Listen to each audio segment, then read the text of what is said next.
Muy buenas tardes, estimados hermanos. Dios les bendiga, mis hermanas. También quiero saludar cariñosamente y afectuosamente a todos mis pastores, mis pastoras también. Dios les bendiga. Espero que estén bien, guardados por el Señor.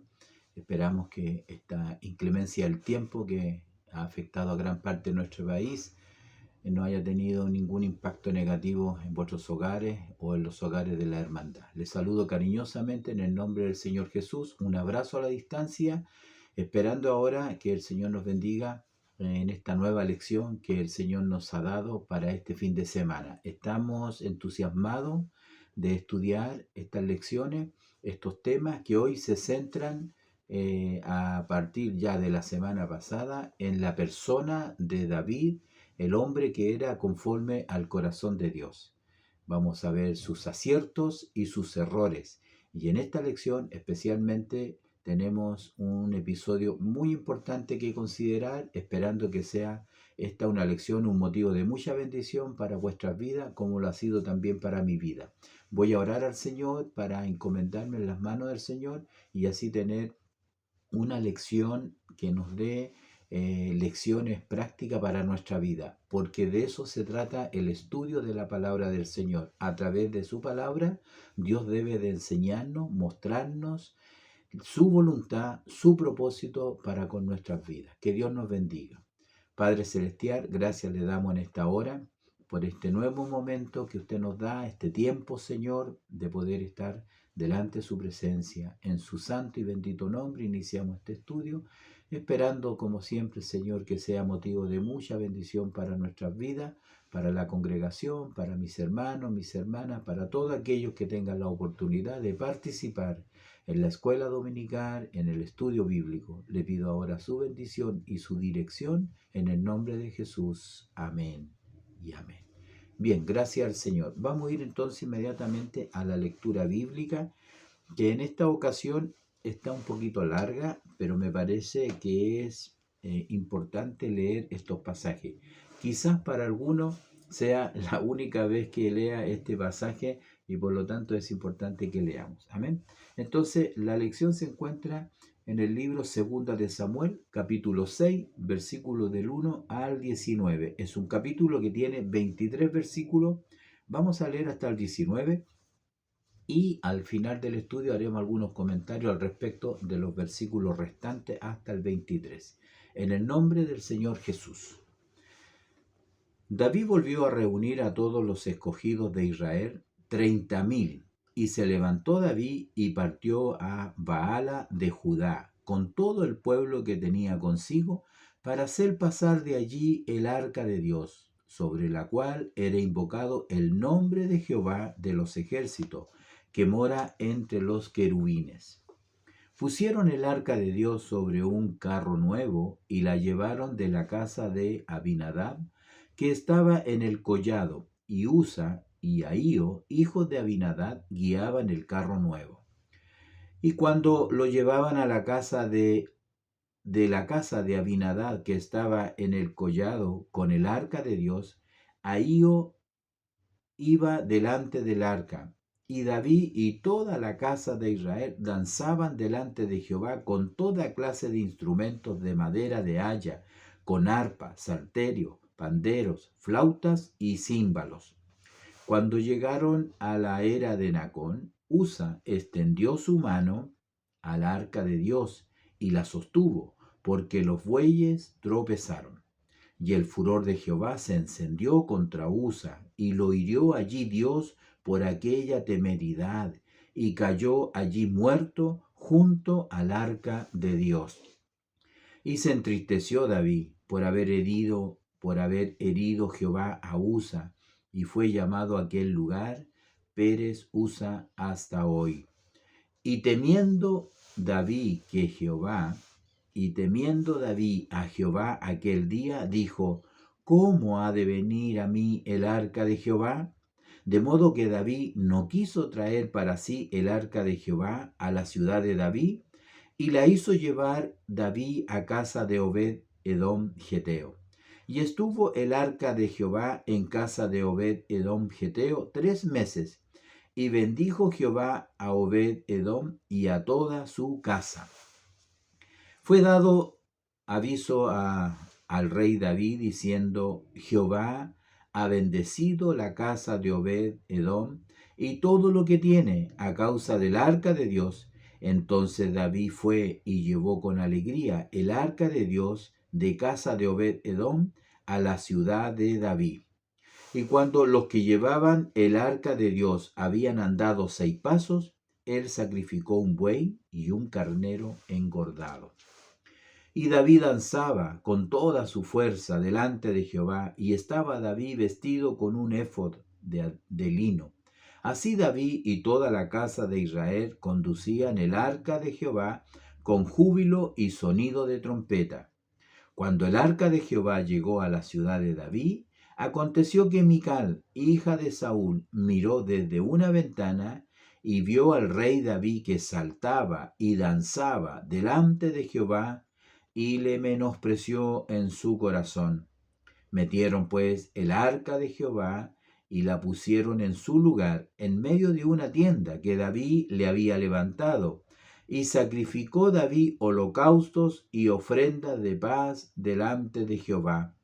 Y cuando David había acabado de ofrecer los holocaustos y ofrendas de paz, bendijo al pueblo en el nombre de Jehová de los ejércitos, y repartió a todo el pueblo y a toda la multitud de Israel, así a hombres como a mujeres, a cada uno un pan y un pedazo de carne y una torta de pasas. Y se fue todo el pueblo, cada uno a su casa. Amén. En medio de toda esa alegría, David se fue a su casa muy contento, muy contento. Esa es la lectura que hemos tenido en esta hora para esta lección, que tiene por título David traslada el arca. Entendemos que es el arca del pacto de la alianza.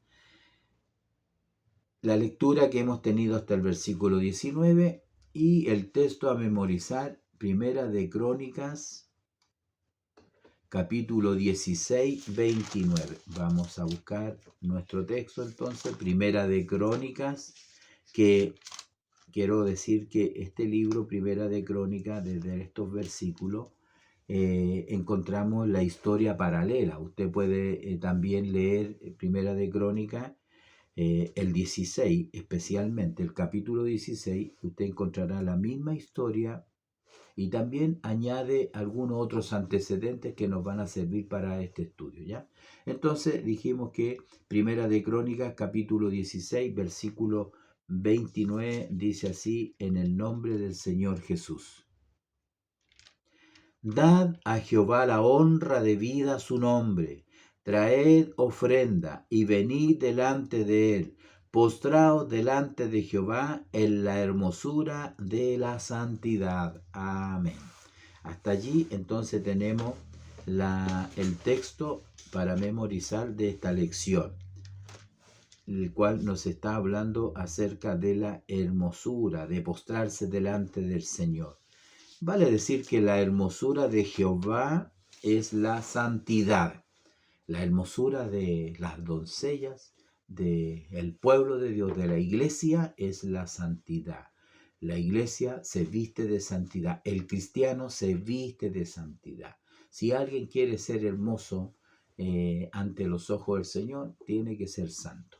Tiene que ser santo. Nada de esas cosas que muchas veces las personas usan para hermosear su rostro, para hermosear su persona. No, la hermosura que Dios ve y que destaca es la santidad de cada uno de nosotros. Dios nos bendiga, ¿no? Bien, tenemos esta lección, ¿no es cierto?, para el domingo 15 de junio del año 2025, la lección número 24 ya. Estamos acercándonos al final de la historia del libro de Samuel, 1 Samuel, 2 Samuel, y tenemos este tema que se trata de David traslada el arca, es el título. Tiene 2 subtítulos. El primero tiene que ver con esto que él hace, que lleva por un subtítulo ahí, un error fatal. Así están los títulos hoy en día, así bien cortitos, bien precisos. Cuando son así precisos, no debemos nosotros de desviarnos del tema. porque una de las cosas importantes es sacar el provecho a esta lectura bíblica y no desviarnos del tema, para que sea comprensible para nuestros hermanos, nuestras hermanas, y usted pueda entregar un tema que tiene coherencia, que tiene sentido, que tiene aplicaciones y no se aparta del tema. La segunda parte, alegría, resultado de la obediencia. Entonces vamos a estar comparando estas cositas. Quiero hacer algunos comentarios como introducción a este tema, que por lo demás, ya lo dije, es muy interesante. Creo, amados hermanos, mis pastores, mis hermanas, creo que desde el principio de la creación, desde el principio que el hombre está en la tierra, en el huerto primeramente y luego cuando fueron expulsados, pero desde el principio de la creación del hombre, en realidad él mismo ha tratado de hacer la obra de Dios a su manera. Somos así, por naturaleza, hacemos las cosas a nuestra manera y no a la manera de Dios. Eso es muy importante hasta el día de hoy, hasta el día de hoy. Tiene que ver con el orgullo, tiene que ver con la soberbia, tiene que ver con este espíritu, ¿no es cierto?, de hacer las cosas a mi manera, a mi manera.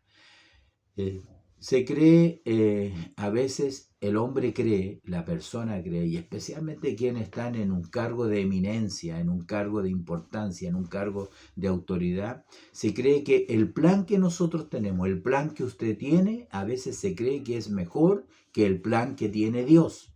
Y ahí cometemos errores. En este caso, la lección tiene que ver con esta parte, que aquí hay un error, pero es un error de consecuencias catastróficas y con consecuencias en realidad fatales, ¿ya? Entonces, el Señor nos bendiga, el Señor nos ayude. ¿Por qué? Porque, como digo, pensamos que el plan nuestro es mejor que el de Dios. ¿Será así? ¿Piensa usted que el plan nuestro es mejor que el plan que el Señor tiene? ¿Se podrá comparar?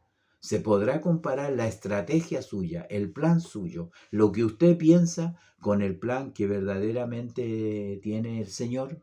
¿Ya? Entonces, podríamos decir que esta lección que tenemos, y no estoy tratando de corregir lo que está delante de nosotros, debemos ser muy respetuosos en lo que tenemos delante de nuestros ojos. Me ha tocado tristemente escuchar comentarios que no son muy buenos. Creo que esa persona que hace algún comentario acerca de nuestro expositor, pienso que se saltó la lección donde el Señor nos enseñaba que debemos ser prudentes, que David era prudente en sus palabras y se conducía delante de Saúl de manera prudente. Así debemos ser nosotros, ser prudentes. Pero pienso que para, de alguna manera, agregar, adicionar, ¿cómo podríamos decir? Nutrir esta lección podría ser, ¿no es cierto? Pienso yo que podría llamarse haciendo lo correcto, pero de una manera incorrecta. Porque ya hemos visto en la lección el propósito que tenía David, el deseo que tenía David, que no era malo, era bueno, pero ¿cómo lo hizo? Lo hizo de una manera mala. Hizo lo debido, pero de una manera indebida. Y esa es la gran lección central que tiene este capítulo, y usted céntrese en eso, céntrese en eso. Entonces, podemos ver que nosotros cuando ahora hacemos la obra de Dios, usted que tiene que tomar decisiones, que está al frente, los ojos de toda la iglesia, de su familia, están puestos sobre usted, tenemos que esforzarnos por inquirir, por saber cuál es la voluntad de Dios agradable y perfecta. De esa manera hacemos la obra de Dios a la manera de Dios y seremos siervos eficaces, productivos, y además, que tiene que ver con esta lección, vamos a ser verdaderos adoradores. Eso es lo que nos muestra la lección, verdaderos adoradores, porque realmente cuando la persona adora a Dios, cuando la persona honra a Dios, cuando la persona está en la presencia de Dios, hay plenitud de gozo. Eso es lo que dice la lección. En estas pocas palabras, he casi sintetizado todo lo que significa este tema en realidad, que vamos a irlo mirando en estas lecciones que el Señor nos da. Entonces, a mí me encanta mucho ese texto, en tu presencia y plenitud de gozo. Eso significa que cuando estemos en la presencia del Señor un día, que ya este mundo no exista, por decirlo de alguna manera, hay plenitud de gozo. Nadie debe pensar que estar en la presencia de Dios va a ser triste de ninguna manera, ¿ya? Vivimos en un tiempo, en realidad, el que nosotros vivimos es un tiempo difícil, es un tiempo en que la iglesia que ha abarcado todas las esferas sociales, que ha abarcado todos los países, todos los lenguajes, todos los linajes, en realidad está en el mundo entero, ha sido esparcida, ha usado cientos y formas de métodos, ¿ya? De métodos, para poder hacer la obra de Dios, ¿ya?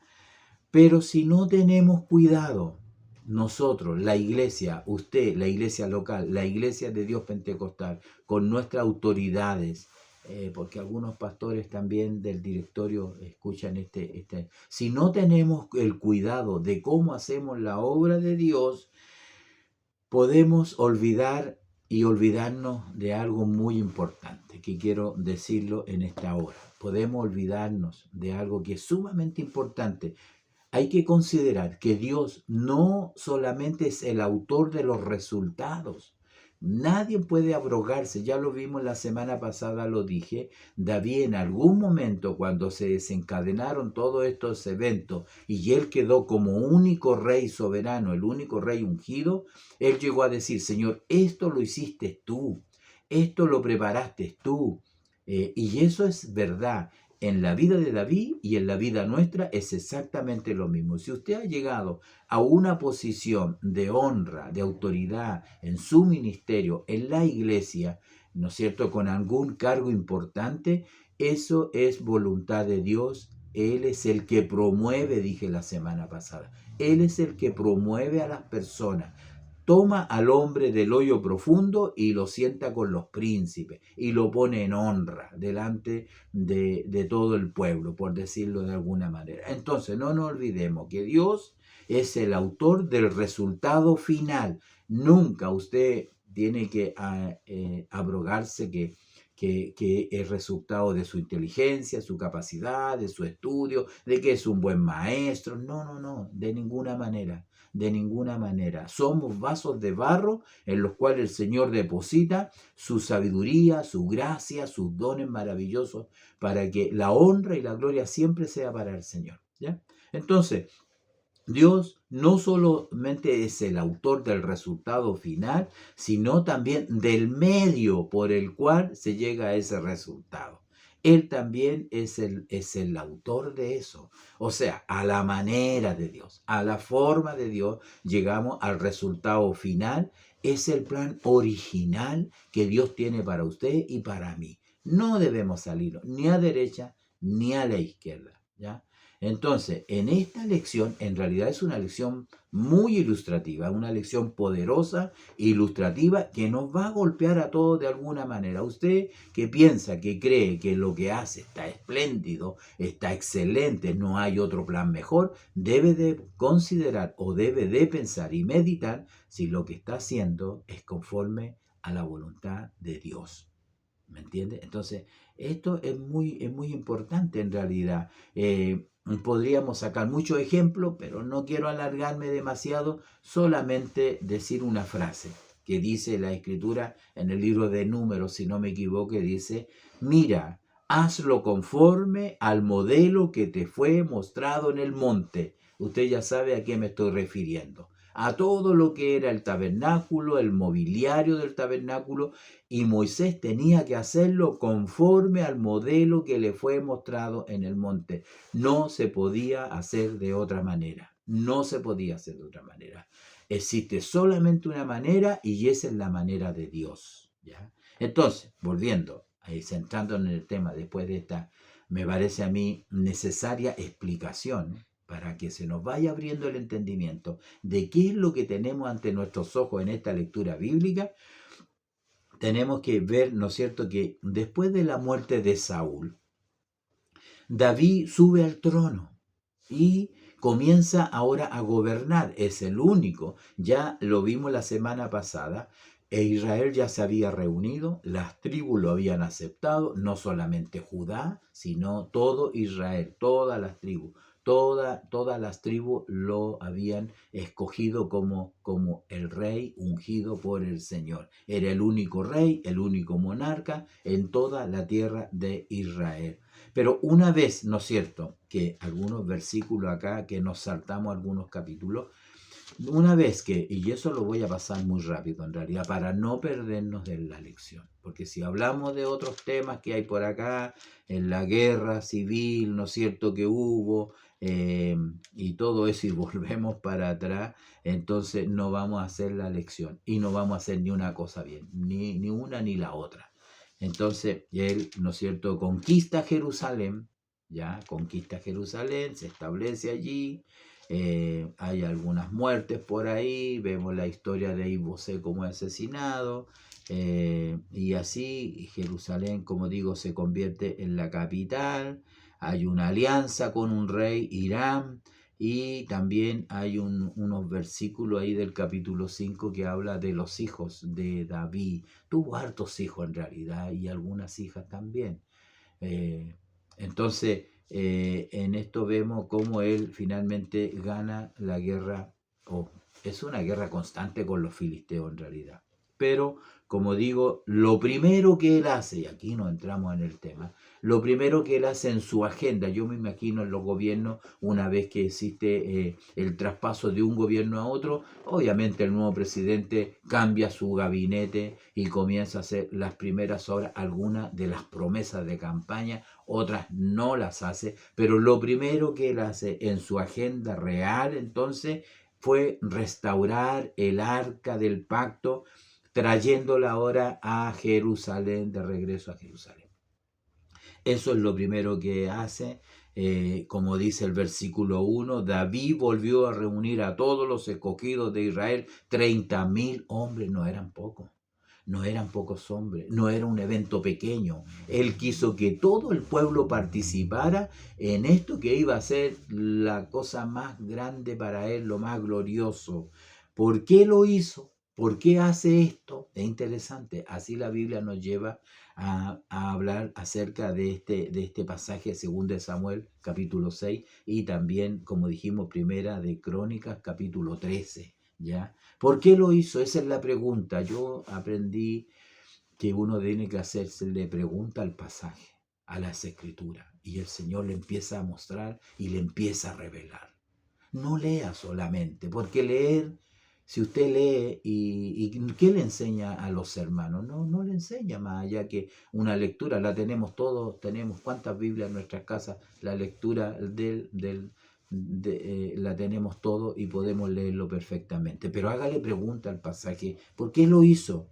Tenemos que pensar que el arca era el arca realmente para el pueblo de Dios, para Israel, después que ellos salieron del Sinaí con este mobiliario, era el lugar, lo más central en la adoración a Dios que estaba allí en el tabernáculo. El arca estaba, como ustedes bien saben, en el tabernáculo, esta tienda que se levantó en el desierto, donde tenía un lugar santo y un lugar santísimo. Al lugar santísimo entraba el sacerdote una vez al año y allí estaba el arca. El tabernáculo estaba en el atrio que se levantó, que no era tan grande, tampoco era tan pequeño, y alrededor del atrio, del tabernáculo, estaban todas las tiendas, todas las tribus ordenadas.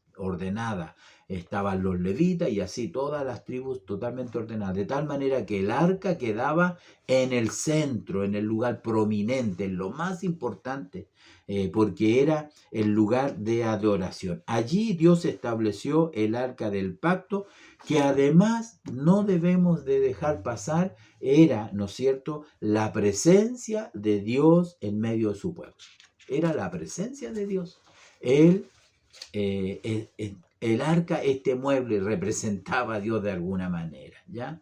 Él mismo la diseñó, Él mismo la construyó a través de estas habilidades que puso en ciertos varones, en estos artesanos que construyeron todo, como ya dije, conforme al modelo que le fue entregado.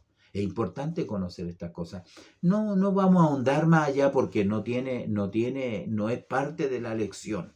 ¿Qué es lo que había en el arca? Que era madera de acacia, revestida en oro, que tenía tantas medidas. No. Aquí lo importante es entender que el arca era el centro de la adoración.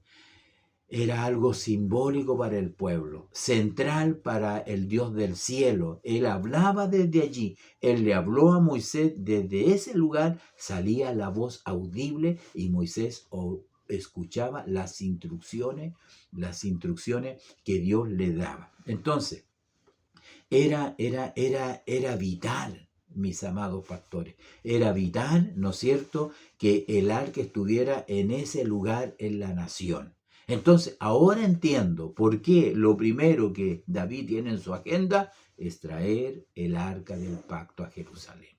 Eso fue lo primero, porque él entendía, yo siento que David entendía que lo primero que había que hacer era traer eso, era la presencia de Dios. Él no quería gobernar sin la dirección de Dios como lo hizo Saúl. Él no quería gobernar sin el plan de Dios, sin que tuviese esta comunión con el Señor, que Él dirigiera todos sus asuntos, y era muy importante. Entonces, Él determina que lo primero que había que hacer era traer el arca. Ahora entendemos por qué Él lo hace, ¿no? Ya que estamos en esto, tenemos que decir que el arca del pacto tuvo que sufrir algunos percances, ¿no? Tenemos que decir que hubieron algunas cosas difíciles, tristes también para el pueblo de Dios, especialmente la historia que narra el libro de Jueces, cuando ellos pierden el arca.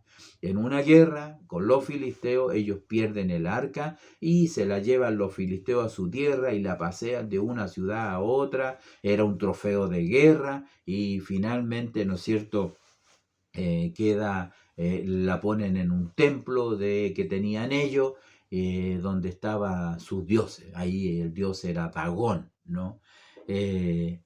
Para los israelitas, ellos quizás no consideraban lo importante que era el arca. Para ellos, para algunos, me imagino, era como un verdadero amuleto, era como la patita de conejo, lo llevaban, ¿no es cierto?, de un lugar a otro, aunque habían excepciones en que era importante llevar el arca, como en el caso cuando ellos rodearon la ciudad de Jericó y el arca iba, ¿no es cierto?, ahí presidiendo ese grupo de soldados y de gente que rodeó la ciudad. ¿Cómo no acordarnos cuando los sacerdotes llevaban el arca y pusieron sus pies en las aguas del Jordán y el Jordán se detuvo, ¿ya?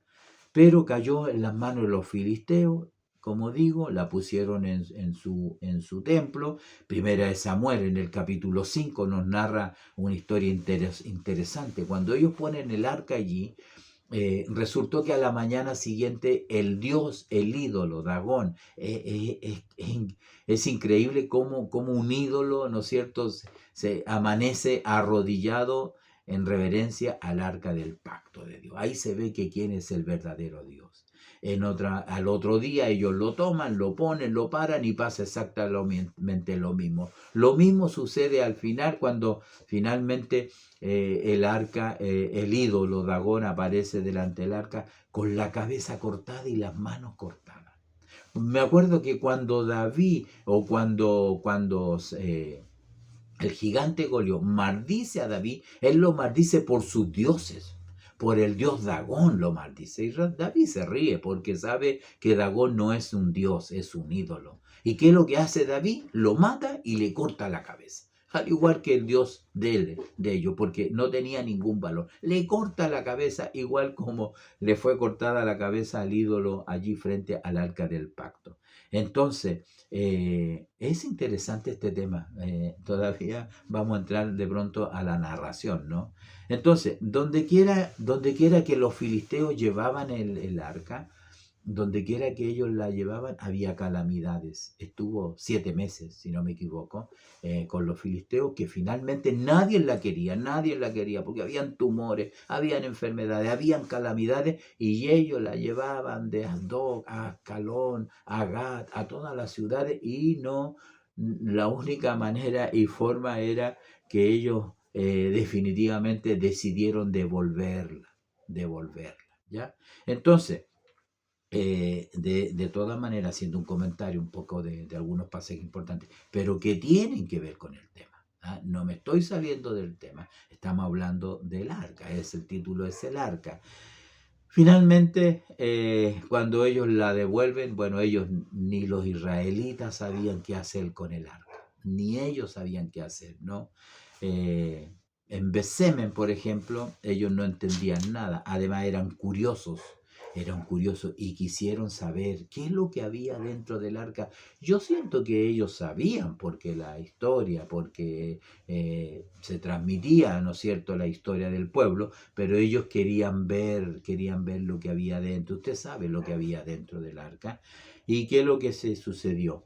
Lamentablemente, profanaron la santidad de Dios y hubo una mortandad, 50.000, 70 hombres o 5.700, hay un dilema ahí con las cantidades, pero no, eso no es lo importante es que esa gente murió por no tener el debido respeto y la reverencia frente a un símbolo, a un mueble, pero representaba la presencia de Dios, ¿ya? Y se produjo esta masacre. Entonces, cuando David llegó a ser rey, el arca se encontraba en una otra localidad, ¿no es cierto?, que se llamaba Kiriat Jearim, que estaba en Judá precisamente, y eso está, como digo, en el libro de Crónica, en el 16, en el libro de Crónica, ahí está. En el capítulo 13 en realidad. Primera de Crónicas 13 del 1 al 4, sí. Entonces dice, David tomó consejo con los capitanes de millares y de centenas y con todos los jefes. Esta narración es más completa que la del capítulo 6 de segunda de Samuel. Y dijo David a toda la asamblea de Israel, si os parece bien, y si es la voluntad de Jehová nuestro Dios, enviaremos a todas partes por nuestros hermanos que han quedado en todas las tierras de Israel, y por los sacerdotes y levitas que están con ellos en sus ciudades y ejidos, para que se reúnan con nosotros y traigamos el arca de nuestro Dios a nosotros, porque desde el tiempo de Saúl no hemos hecho caso de ella. Y dijo toda la asamblea que se hiciese así, porque la cosa parecía bien a todo el pueblo. Mire qué interesante. Le parecía bien a todo el pueblo. Yo creo que a Dios también le parecía bien. El tema era, ¿no es cierto? Era cómo la vamos a traer. Él toma consejo, él consulta.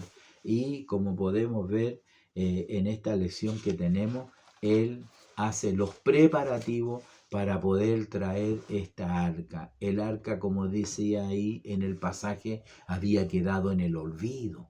Nadie preguntó por ella. En todo el reinado de Saúl, nadie preguntó por el arca. Nadie se preocupó dónde estaba el arca, cómo estaba el arca, en qué lugar estaba. Nadie se preocupó. Había, ¿no es cierto?, quedado en el olvido casi por 40 años, porque él gobernó 40 años.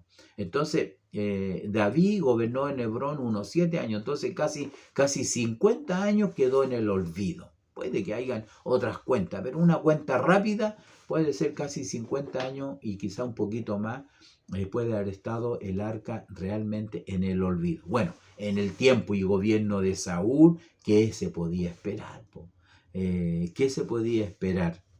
Demuestra todo lo malo que fue ese gobierno, todo lo malo que andaba en el reinado de Saúl, que no se preocupó. Pero David era distinto, David era diferente, David era conforme al corazón de Dios.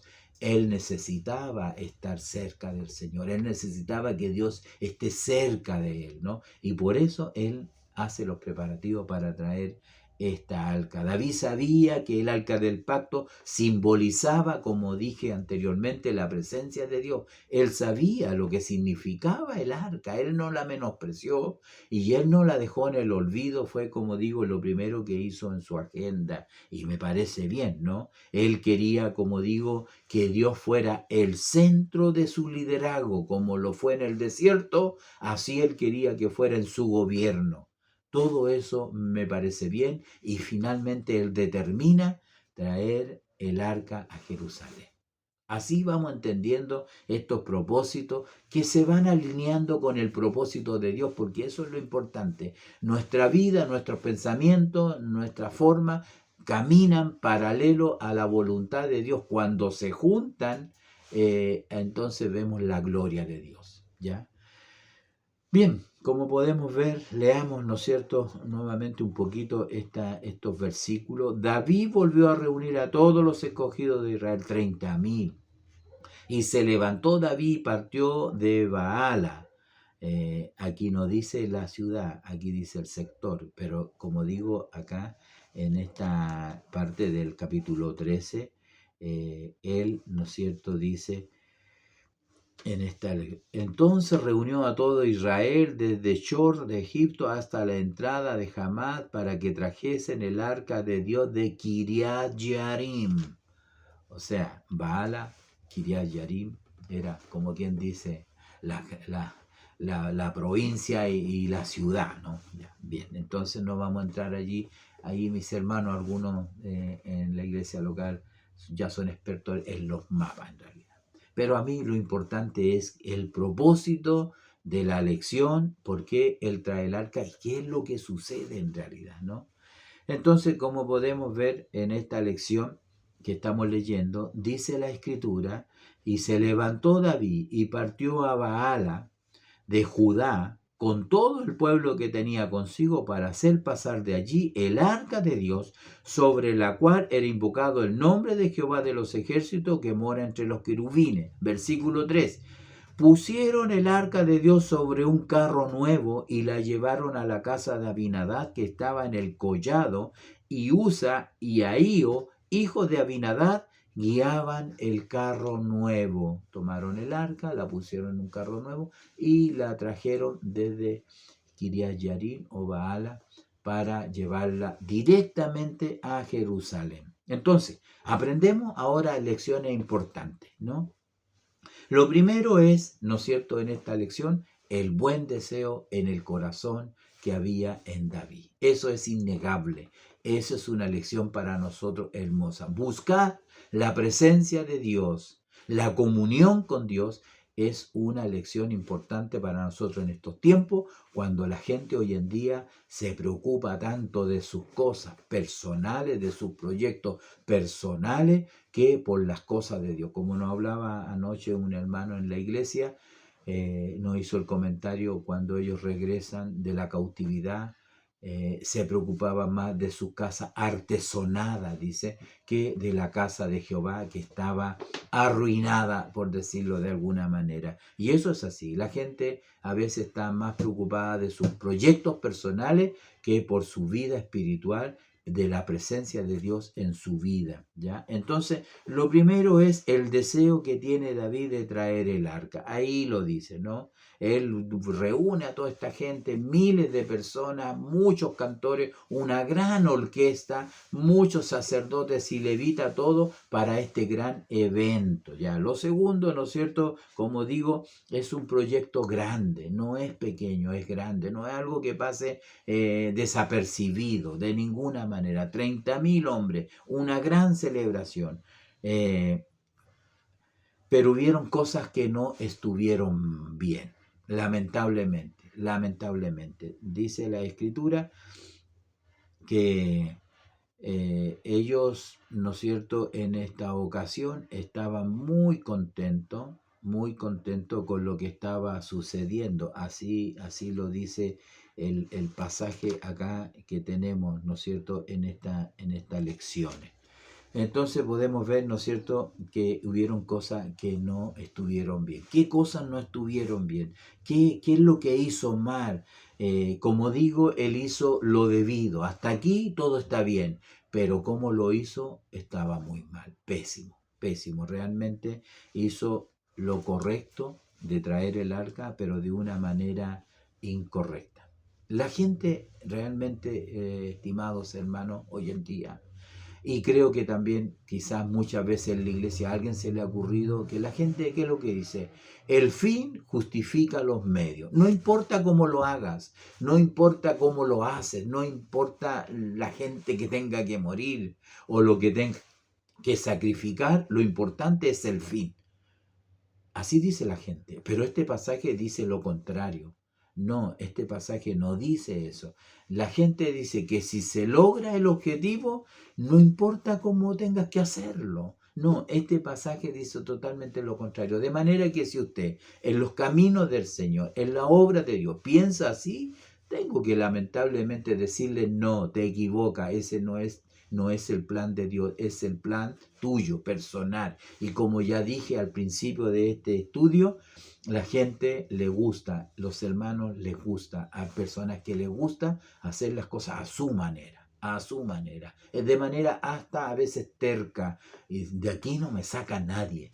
Y aquí esta lección usted la podrá ver que es totalmente distinta, es totalmente distinta.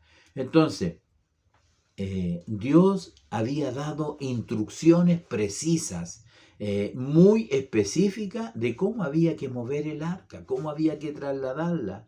En Números capítulo 4, usted puede verlo allí en el versículo 5 y 6 del capítulo 4, mire lo que dice, lo tengo aquí. Números capítulo 4, versículos 5 y 6.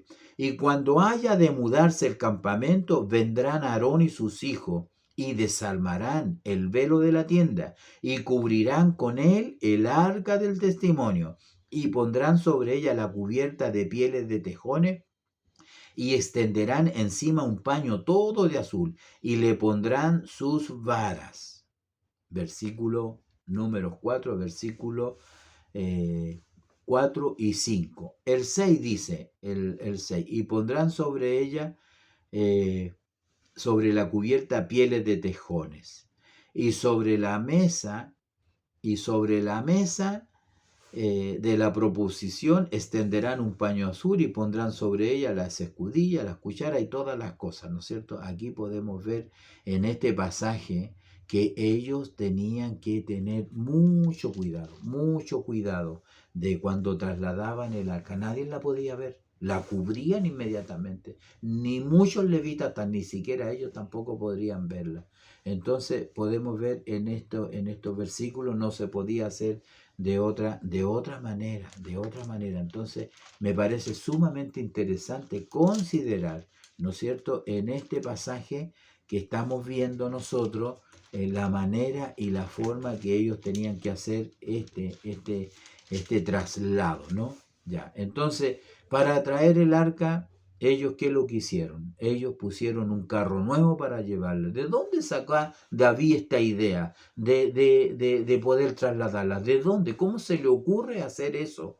No sé, pienso que de alguna parte tuvo que haber recibido esta información. Quizás, como lo dice en el libro de Crónicas, ¿no es cierto? Él toma consejo con los capitanes, con la gente importante.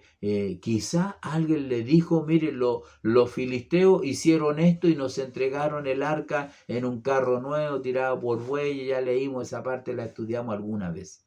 Quizás la tomó de allí, ¿no es cierto? Pero él, ¿no es cierto?, como muestra esta lección, hizo, dice el versículo 3, pusieron el arca sobre un carro nuevo y la llevaron de la casa de Abinadab, y los hijos de Abinadab llevaban y guiaban esta arca.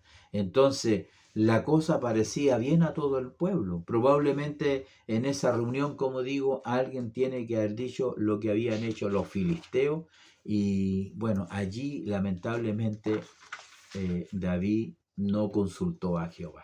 Cada vez, lo dijimos la semana pasada, cada vez que David no consulta a Jehová, tiene drásticas consecuencias, ¿ya? Entonces, Eh, el arca tiene que haber estado, como decía, unos 7 meses y ellos hicieron eso, ¿no? El mismo pasaje de primera de Samuel, él dice que ellos hacen esto. Así que David en el fondo toma consejos de personas inadecuadas. Esa es una gran lección. A veces sucede en la iglesia precisamente que hay muchos consejeros y no todos los consejeros son buenos. ¿Ah? Y él toma un mal consejo de personas indebidas, personas que no conocen a Dios. Hay gente que no conoce a Dios, a veces está en la iglesia y ellos dan sus consejos y son personas que no conocen a Dios, no conocen la voluntad de Dios, no tienen comunión con Dios, no pueden dar un buen consejo, vienen tarde, mal y nunca a la iglesia, pero siempre son influyentes. Entonces él hace esto, en realidad toma este consejo de estas personas indebidas que, como digo, no tienen comunión con Dios, ¿ya? Entonces, como resultado, finalmente, ¿qué sucede? David, entonces, toma un sistema mundano, un sistema filisteo, un sistema del mundo para hacer la voluntad de Dios. Y ese, como dice la lección, es un error fatal. Todo lo mundano, todo lo que no no está bajo unción, bajo la inspiración de Dios, que es la voluntad de Dios, tiene un resultado fatal. En este caso es fatal porque alguien muere, alguien fallece. Y es lamentable lo que sucede en realidad. El resultado del sistema mundano siempre es un desastre fatal. Y a veces la gente en la iglesia, por ignorancia, por desconocer específicamente este pasaje, mete cosas en la iglesia, mete sistemas, formas. En alguna iglesia alguna vez hacían un trencito, porque esa era la moda, la gente en los espectáculos hace un trencito. Nosotros damos gracias a Dios, por ejemplo, un ejemplo que a mí me gusta en realidad. La iglesia pentecostal chilena, básicamente, ellos envían saludos o cuando escuchan un testimonio en que evidentemente Dios intervino allí, le dan la gloria a Dios. ¿Cómo lo hacen? Como lo hicieron los hermanos antiguos, primitivos, digamos, en el avivamiento en Valparaíso. Levantaban las manos y daban 3 glorias a Dios. Entendemos al Padre, al Hijo, al Espíritu Santo. Alguien dijo que era como un saludo, una salva. Bien. Pero otras iglesias acostumbran a aplaudir. No estoy en contra de los aplausos, porque alguien dijo que aplaudir o batir palma, por decirlo de alguna manera, es más bíblico que dar 3 glorias a Dios parándose. Aunque las glorias a Dios siempre están allí, en realidad, como expresión de alabanza. Gloria a Dios, gloria al Señor. Pero nosotros tenemos esa característica en realidad. El aplauso también sirve para, no sé, para halagar a los artistas en los espectáculos, en el mundo mismo. Pero cosas como esa quizá y que no son tan graves, digámoslo de alguna manera, no me voy a poner legalista de ninguna forma, pero hay otras cosas que también se nos ocurren. Traer sistemas mundanos, cosas del mundo para meterles dentro de la iglesia. Eso no está bien, en realidad, esos son sistemas mundanos. Entonces, él sigue este consejo, como digo, y son los métodos del mundo. Eso jamás sirve, en realidad. El Espíritu Santo no necesita tomar sistemas del mundo para que sean exitosos dentro de la iglesia, para evangelizar o para hacer discipular y hacer muchas otras cosas. Debemos volver a la senda antigua en que el Espíritu Santo de Dios, Él obraba, Él actuaba, Él tocaba los corazones. La gente iba pasando por las calles y el Espíritu Santo venía y los metía a la iglesia y ahí se convertían, ahí eran perdonados, ahí eran bautizados y se transformaban, ¿no es cierto?, en verdaderos evangelistas después. Entonces, es interesante, ¿no? Aquí, como podemos ver, volviendo al texto y siguiendo la lectura de del libro que estamos estudiando, ¿no es cierto? Segunda de Samuel capítulo 6, quedamos hasta el versículo 10. Dice la escritura, cuando llevaban el arca y llevaron el arca a la casa de Abinadá que estaba en el collado con el arca de Dios, iba Ahío delante del arca, ¿no? El versículo 5 lo vamos a saltar, dice que David y toda la casa de Israel tenía mucho gozo y él danzaba desenfrenadamente porque estaba muy contento de lo que estaba sucediendo. Pero dice que cuando llegaron a la era de Nacor, Usa extendió su mano al arca de Dios y la sostuvo porque los bueyes tropezaban. Y el furor de Jehová se encendió contra Usa y lo hirió allí Dios por aquella temeridad. Y cayó allí muerto junto al arca de Dios. Qué triste estos dos versículos, 6 y 7. Allí hay que detenerse. Allí hay que detenerse. ¿Hasta dónde llega el error fatal de David? Hasta la muerte de un varón, Usa se llamaba, que los bueyes tropiezan. En realidad, nos preguntamos de nuevo, y les pregunto yo a ustedes, piensen un momento, ¿los bueyes tropezaron por accidente? Hay algunos estudios por ahí, yo no veo muchos estudios en realidad, que dicen cómo era el lugar, cómo era el terreno, qué es lo que habían sembrado, todo ese tipo de cosas en realidad. Lo importante es, ¿los bueyes tropezaron por accidente? Yo pienso que no. Yo pienso que Dios provocó eso para tener toda esta enseñanza en realidad, ¿ya? Esto que nosotros podemos ver, porque hay que considerar, ¿por qué digo que no? Porque los israelitas, porque su siervo David, su siervo amado, estaba haciendo algo incorrecto, estaba haciendo algo abominable ante los ojos del Señor, y el Señor le puso atajo. Aquí Él lo paró como diríamos en seco. No. Esto no me gusta, esto no es así, así que los bueyes tropiezan, el arca se desplaza, Usa extiende su mano para sujetar el arca y la ira de Dios se enciende y él cae fulminado en esa misma tarde, en ese día, cae fulminado por la ira de Dios. ¿Por qué? Porque como digo, ellos están haciendo algo incorrecto y ellos están haciendo algo que es abominable ante los ojos del Señor. El arca, la presencia de Dios, cómo tenía que ser llevada, ya lo leímos. Cómo tenía que ser tratada, ya lo leímos. Entonces, bueno, aquí cuando se usan estos métodos filisteos o mundanos, realmente para hacer la obra de Dios, no resulta nada bien. Los bueyes tropiezan y pasa todo esto que es muy triste en realidad. Es lamentable.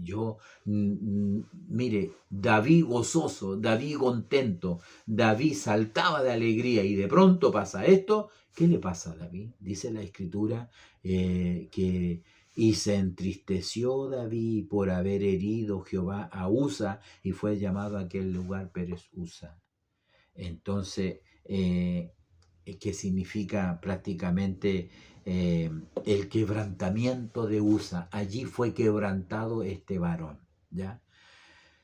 Entonces, todos sabemos hoy en día que no se podía tocar el arca. No se podía tocar el arca del pacto, porque la persona que tocaba el arca, de hecho lo dice en realidad, y quiero buscarlo para que no hablemos sobre cosas que se nos pueda imaginar a nosotros. Y está precisamente también en el capítulo 4 en realidad. Está, pero en el versículo 15, que no lo leímos. Dice, y cuando acabe Aarón y sus hijos de cubrir el santuario y todos los utensilios del santuario, cuando haya de mudarse el campamento, vendrán después de ello los hijos de Coat para llevarlos, pero no tocarán cosa santa, no sea que mueran.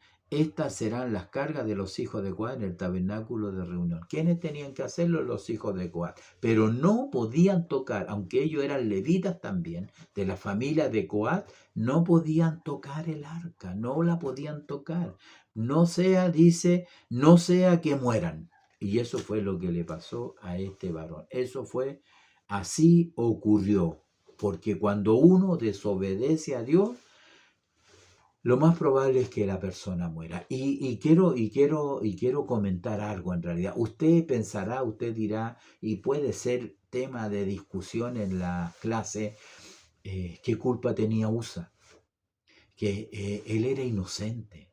Quizá, mire, él no era tan inocente porque él era hijo de Abinadab y en la casa de Abinadab estuvo muchos años el arca. Y él conocía esto en realidad, pero ya dijimos, no la habían respetado, no la habían reverenciado, no habían tomado el peso a lo que significaba la presencia, el arca de Dios en su casa, en su hogar, ¿ya?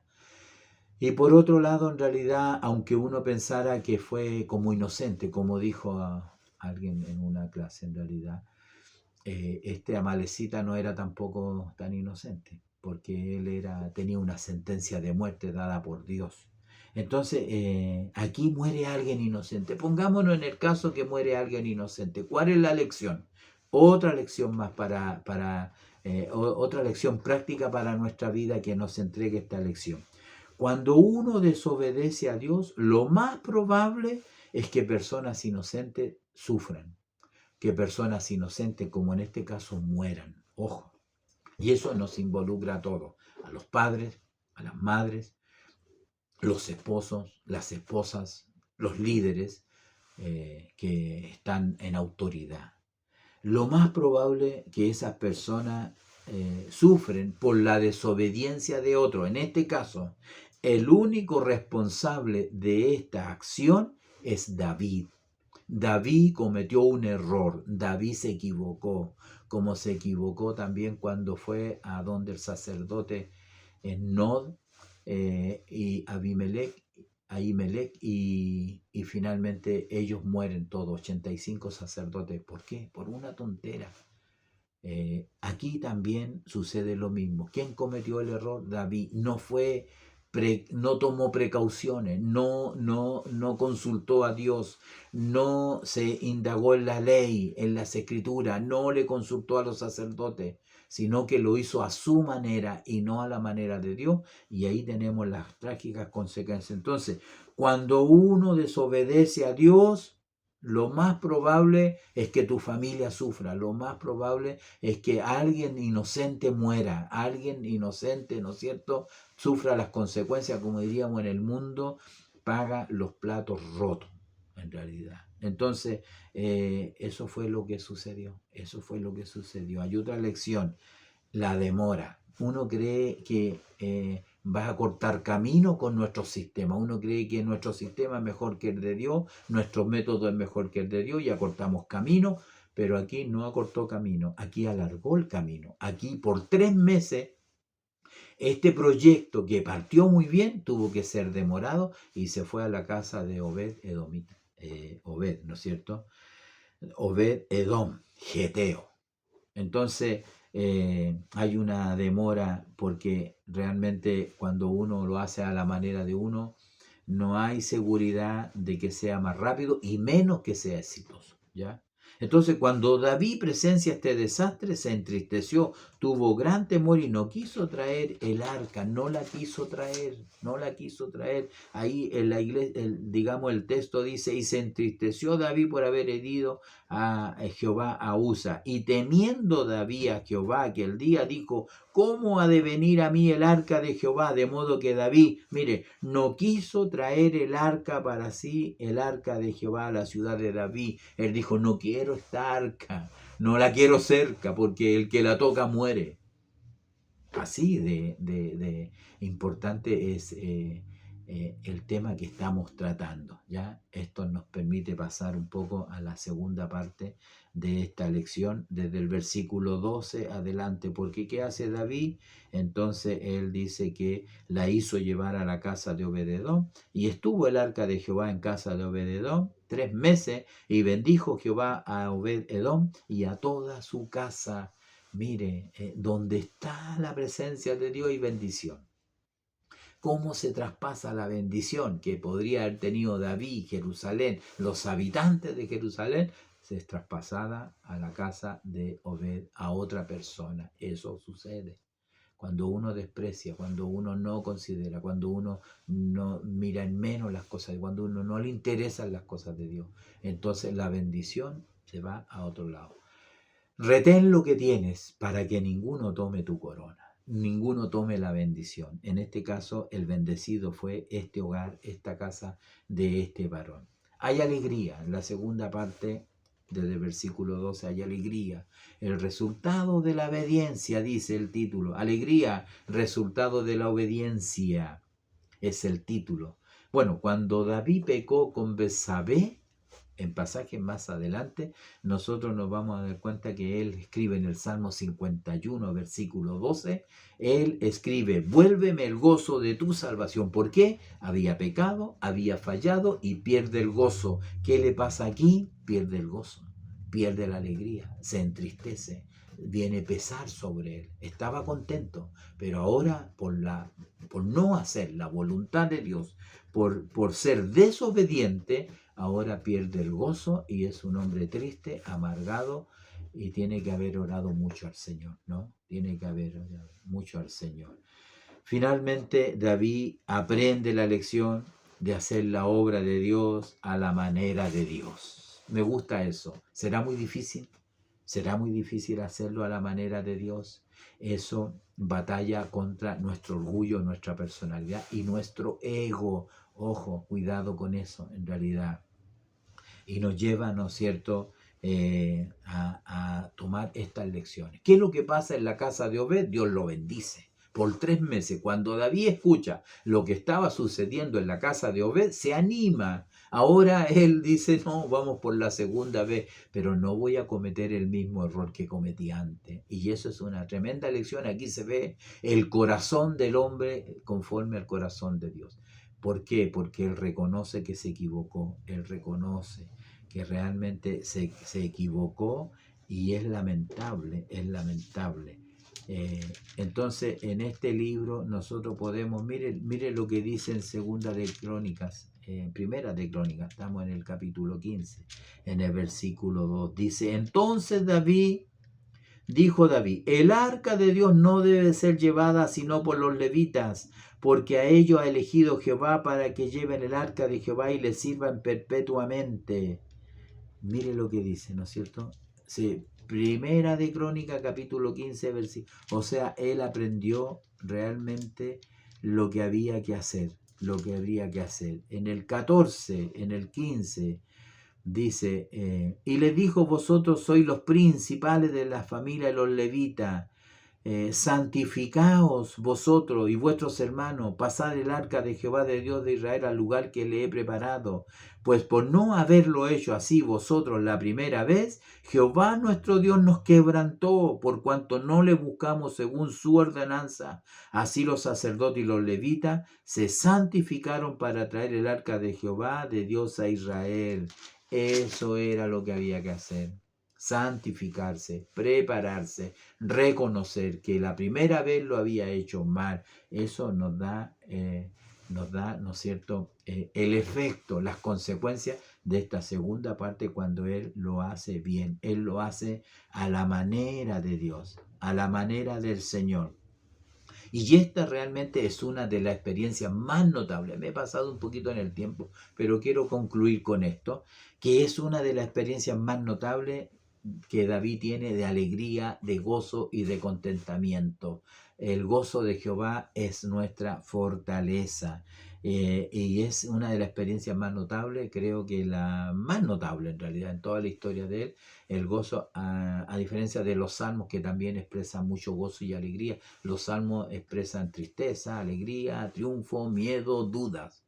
Pero aquí lo vemos, ¿no es cierto?, como dice la Escritura, que David danzaba con toda su fuerza delante de Jehová y estaba David vestido de un éfod de lino, que son las acciones justas, el lino, las acciones justas de los santos. Se vistió, se sacó su ropa real y se vistió como cualquier sacerdote. Era como Samuel, que Samuel ministraba delante de Jehová vestido de un éfod de lino.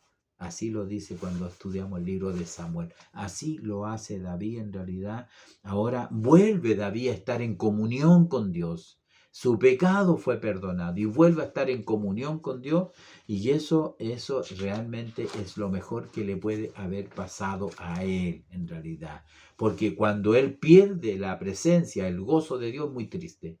Veámoslo, lo vimos ya con la historia de David, de Saúl, ¿no?